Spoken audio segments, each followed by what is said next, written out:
Hey, I'm Tommy Colletti. I'm here at the Music Zoo today, and we have the unbelievable Guthrie Govan. And it was great to have you here. It's great to be here. We were chatting on the way in the car, coming down Northern Boulevard, and talking about influences and how you started and where it sort of comes from. And I hear you playing, I hear one thing, and then you completely corrected me and were like, no, I didn't really listen to that guy, and I didn't listen to this guy. So where did it start for you, like the influences and how it's, where did it start? Okay, initially my family, I came from a family of music lovers. There was always music being played when I grew up. There was always an acoustic guitar lying in the corner, so when you're a little kid you want to be part of it, you want to have some fun with the guitar, and I started out just learning lots of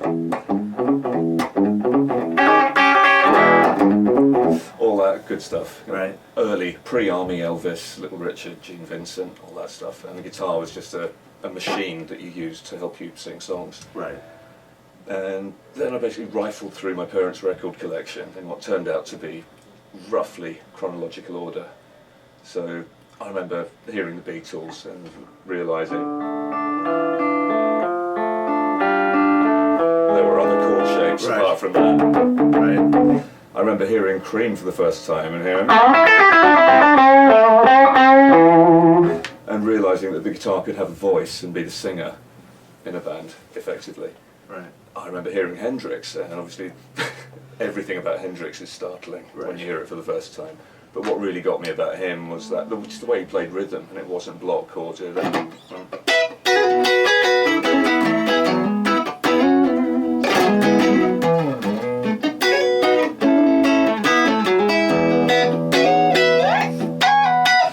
A chord would just live all over the neck, and it had this organic thing that he did. I remember hearing Joe Pass, and obviously he had lots of chord shapes that I'd never heard of before. All this.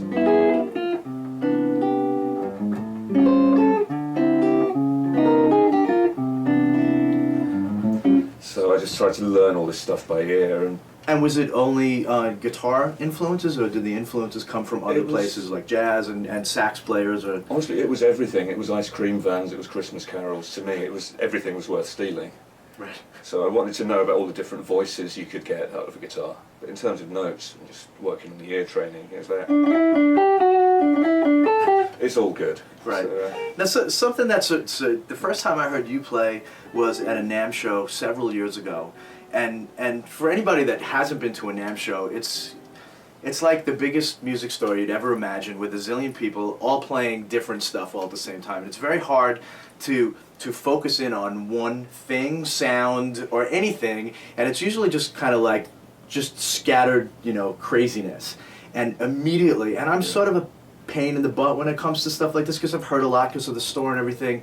It's very rare that something catches me, and I immediately headed over to the booth where you were performing at and was blown away. And the thing that's taken me even to the next level with you, and my question is that after that year, and maybe that was 2006 or 7 or something like that, and then the following year I heard you again, and I was like, is it possible that this guy got better?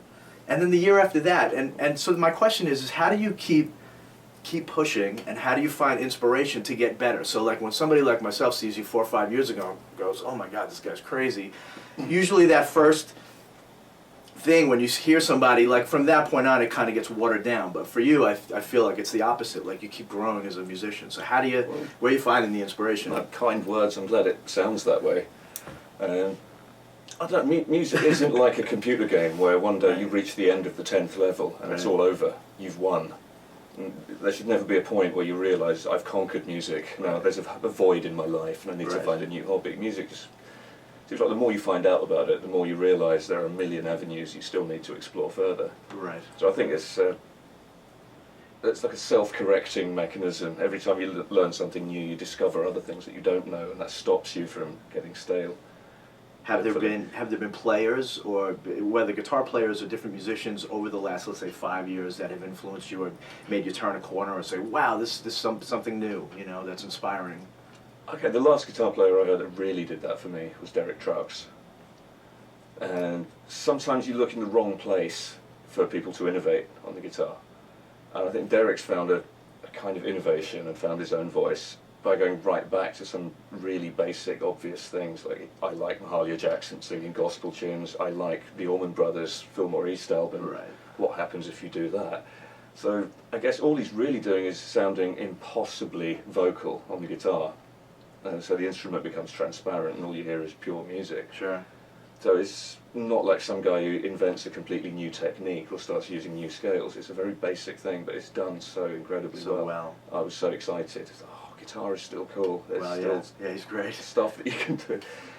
What about when Sir started making a guitar? You obviously met with John and had an idea of what you wanted. Was there certain guitars that you owned in the past that, like, let's say for the mahogany, that you wanted, like that he could deliver?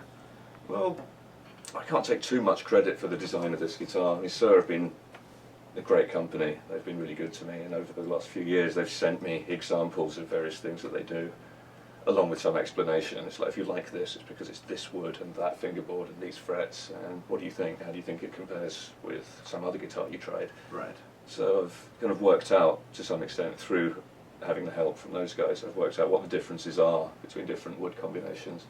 So we tried pretty much everything, and then I decided, you know what, I still like my first guitar that I played when I was a kid, which was a Gibson SG. Same construction as this, basically. So the rationale behind this guitar was, let's start with what I know really well, and then pick up configurations and wiring and stuff like that to try and approximate the other sounds. Right. Right. But yeah, it's definitely guys are great. They listen. Yeah, it's a popular guitar here, and everybody loves it.